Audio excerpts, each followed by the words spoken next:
Você é um frango. Sim, você. Você vai imaginar agora que você é um frango. Você olha em sua volta e às vezes se pergunta: por que seu dono cuida tão bem de você?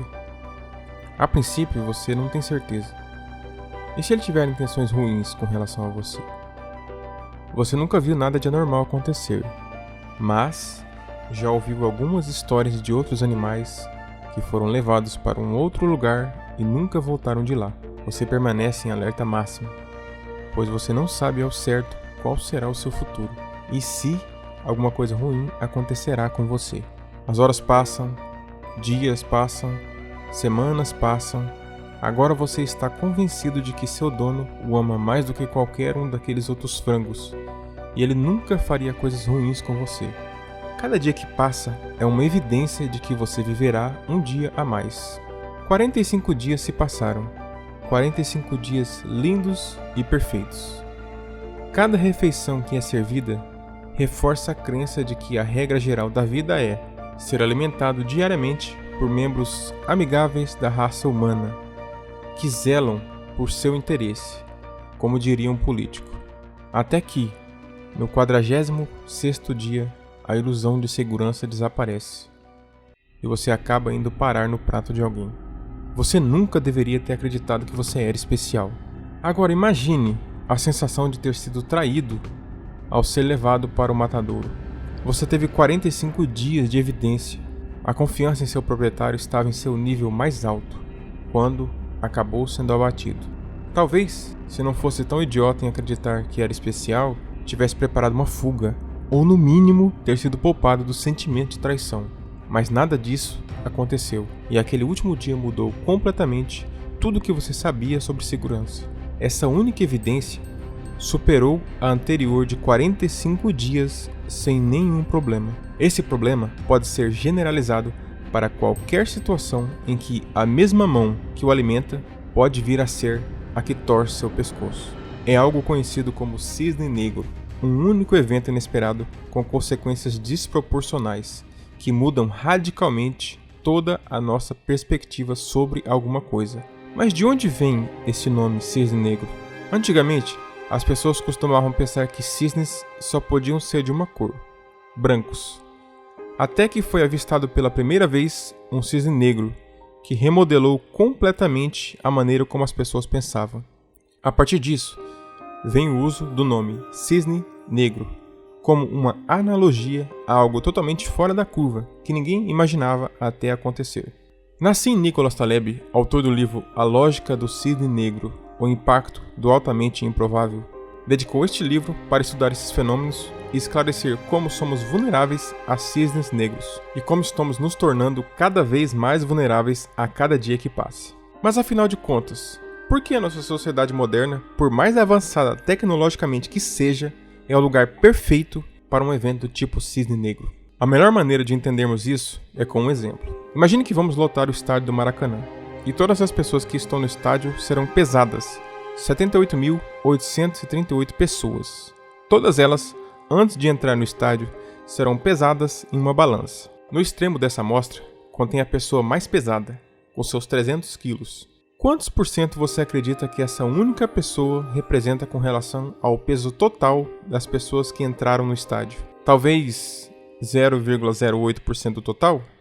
A resposta na verdade não importa, porque enquanto essa pessoa for um ser biológico, ela terá alguma restrição com relação ao máximo que ela pode chegar com seu peso corporal. Por mais que esse máximo seja assustador para a maioria de nós, para efeitos do nosso cálculo, não importa o quanto ela pesa. Isso mostra que, mesmo uma pessoa fora da curva, como uma pessoa que pesa 300 quilos, realmente não supera a média.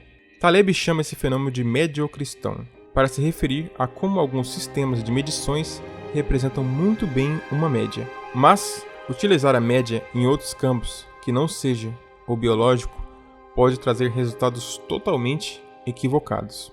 Para facilitar nosso entendimento, vamos fazer o mesmo experimento, mas dessa vez com riqueza.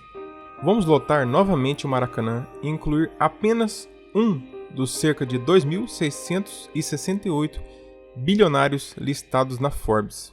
Vamos escolher o brasileiro mais rico, atualmente Jorge Paulo Lemann. Quanto você acha que Lemann representa na riqueza total de todas as pessoas que estão no estádio?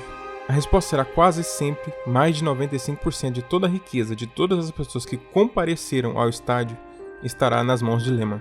Na verdade, todos os outros representam não mais do que um erro de arredondamento para seu patrimônio, a variação da sua carteira de ações nos últimos dias. Para que o peso de uma pessoa represente uma parcela igual, ela precisaria pesar 5.242.000 quilos. Ao contrário do peso corporal, aqui a pessoa fora da curva supera todos os outros juntos com sobra. Taleb chama esse fenômeno de extremistão, pois apenas uma pessoa distorce completamente toda a amostra. No extremistão, as desigualdades são tantas que uma única observação pode exercer um impacto desproporcional sobre o agregado ou o total. Portanto, enquanto peso, altura e ingestão de calorias pertencem ao médio-cristão, a riqueza não pertence. Quando a amostra é suficientemente grande, nenhum exemplar isolado alterará de modo significativo o total. A maior observação permanecerá notável, como no caso a pessoa que pesa 300 quilos, mas insignificante para o resultado final. Taleb diz em seu livro que muitas das situações que envolvem nosso mundo moderno são compostas por circunstâncias voltadas para o extremistão, não médio-cristão. O dinheiro, para todos os efeitos, é apenas um número. O dinheiro, em sua maioria hoje, é totalmente digital. Não está sujeito a leis da física ou da biologia para restringi-lo. Se existiu uma lei que restringia a quantia de dinheiro em circulação, era o padrão ouro. Mas esse padrão foi extinto no dia 15 de agosto de 1971, quando o então presidente dos Estados Unidos, Richard Nixon, declarou que o dólar não era mais conversível em ouro. A questão aqui, a economia moderna é um sistema em que o vencedor leva tudo, que recompensa um pequeno número de pessoas com uma porção desproporcionalmente grande do bolo. Você conhece o costume. Pense fora da caixa, comece uma empresa revolucionária, trabalhe extremamente duro por alguns anos e então colha os frutos. Todos nós lemos ou já ouvimos falar sobre autobiografias de pessoas de sucesso. Todos nós assistimos a documentários. No entanto, quando foi a última vez que você leu sobre uma pessoa que fez todas essas coisas e falhou? Quando foi a última vez que você viu livros sobre pessoas que falharam encabeçando a lista dos mais vendidos da Amazon? As possibilidades são uma vez, mas você nem se lembra quando, e nunca. Essas histórias não fazem sucesso. Há um viés em tudo isso. Taleb diz uma frase em seu livro: "Dê uma olhada no cemitério." É claro que é muito difícil fazer isso, porque pessoas que falham não costumam escrever memórias. E se o escrevessem, provavelmente não fariam muito sucesso. Isso reforça o fato de que, muitas vezes, conselhos sobre o que não fazer são mais úteis do que o que fazer. Ninguém sabe ao certo qual grande oportunidade fará você ficar rico, mas uma coisa é certa: coisas que te sobrecarregam diminuem muito a sua chance de ficar rico e obter sucesso financeiro na vida. Eu entendo que muitas vezes seu pai ou avô boomer enche a boca e fala na sua cara que começou do zero e que na sua idade já tinha 3 casas e 2 terrenos. Mas o que o boomer não sabe é que a geração dele inflacionou o mercado e na época em que ele viveu era possível trocar um Chevette velho por um terreno ou uma casa. Vai tentar fazer isso atualmente. A não ser que você possua uma Hilux, coisa que a gente sabe que um jovem de classe baixa no início da vida financeira dificilmente terá. O máximo que você conseguirá com seu Celtinha é dar entrada em uma casa e financiar o resto com a Selic beirando 14% ao ano. Eu não estou nem contando a possibilidade de você ter financiado esse Celta, o que já te deixaria com um grande peso nas costas. Tudo fica ainda pior se você tivesse envolvido em um financiamento estudantil, que você terá que pagar por 15 anos. Também não vou considerar você ter feito o erro de ter um filho logo no começo da sua vida. Então, no nosso exemplo, logo no começo da vida, você está envolvido em um financiamento veicular e estudantil. Acredite, quando o boomer fala para você que começou do zero, você, com esses 2 financiamentos nas costas, vai sonhar no dia em que você estará no zero também, e não com 2 financiamentos. Deixando claro que estamos apenas falando de questões financeiras e econômicas, que é minha proposta com esse canal. É óbvio que eu sei que a questão financeira é apenas uma faceta de nossas vidas. Mas, na minha opinião, se você errar na questão financeira, especialmente no começo da sua vida, você está sobrecarregando demais o seu eu do futuro. Para você entender melhor, eu vou te fazer uma pergunta. Em qual cavalo você apostaria? Em um que está carregando um jockey de 45 kg ou em outro que está carregando um jockey de 135 kg? Então, se eu tivesse um único conselho para dar para você, e é claro que eu estou pressupondo que você não é um grande herdeiro, meu primeiro conselho sobre se dar bem financeiramente é não se sobrecarregar, especialmente no seu começo de vida. Não financie carro, casa e tenha um filho logo no começo da sua vida.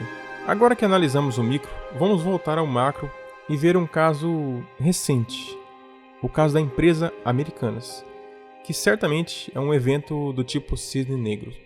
Depois que aconteceu, eu tenho certeza que você vai se lembrar de muitos especialistas dizendo que sabiam que iria acontecer. A pergunta é, se realmente sabiam, por que não disseram nada antes? Essa distorção retrospectiva da compreensão de um problema é uma das marcas de um evento cisne negro. Nenhum deles realmente sabia. Se soubessem, teriam alertado muito antes sobre o risco que a empresa simbolizava. Felizmente, a probabilidade de um evento no estilo do caso Americanas acontecer é muito menor agora do que costumava ser. Órgãos reguladores do mercado e investidores estão mais preparados, mais vigilantes e mais atentos.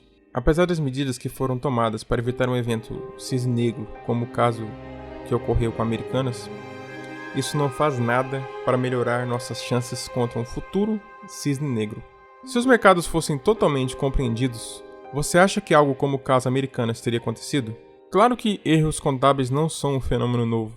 No entanto, mesmo um evento como este deixou até mesmo os gestores de fundos mais inteligentes coçando a cabeça. Este falso senso de compreensão torna os cisnes negros muito mais perigosos. Existem também outras razões pelas quais estamos cada vez mais vulneráveis aos cisnes negros. Na maioria das vezes, todos estão lidando com as mesmas ideias, como por exemplo, compre o fundo X, compre o fundo Y. Isso junto com a crescente complexidade e alcance da tecnologia significa que quando algo falha nas mãos de mais pessoas do que nunca. O frango, do nosso exemplo, se de alguma forma fosse poupado por um milagre, nunca confiaria em outro ser humano depois da traição que sofreu. No entanto, poucos têm tanta sorte. Enquanto isso, para o proprietário da fazenda, a morte do animal não é nenhuma surpresa. É uma rotina e, portanto, não é um cisne negro. A ideia de um cisne negro é, portanto, relativa ao conhecimento que possui. Assim, nosso objetivo é tentar estar na posição de fazendeiro, não de frango. Ou seja, ao contrário do que dizem alguns livros de autoajuda, seu primeiro objetivo nessa vida não é ser especial, é não ser um otário. E se você gostou desse vídeo, deixe seu like e assista a esse vídeo e entenda por que o dinheiro é a maior invenção que a humanidade já presenciou.